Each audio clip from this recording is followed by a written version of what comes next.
Intuition can sometimes be a very subtle and tricky thing.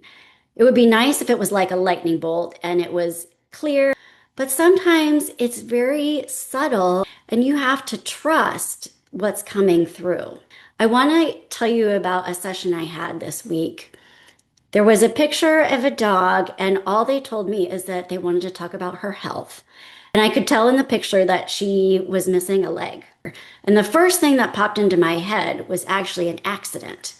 So I asked, did you get in an accident when you lost your leg? And I got a very clear no. So I started asking questions about how she felt. And I didn't feel anything in my body. I was seeing an image of blood. It was looked like blood flowing. And so I tried to ask about this. And I said, is this a condition? And I got a yes. And I asked, is this something to do with your blood? Is it like leukemia or an autoimmune disease with your blood? And what I saw was an image of the dog. She was going like this with a circle. Her head was going in a circle. And I thought, I don't really know exactly what that means, but it wasn't a yes and it wasn't a no. And so I had to interpret this.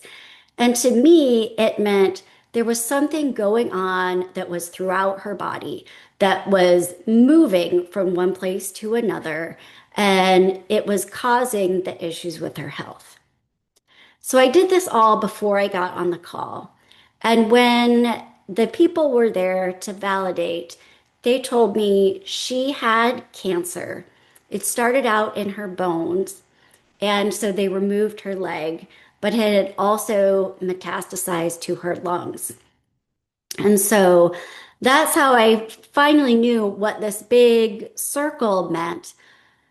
I didn't know exactly that it was cancer or what kind of cancer it was, but I knew that it had spread and it was something that was affecting her entire being.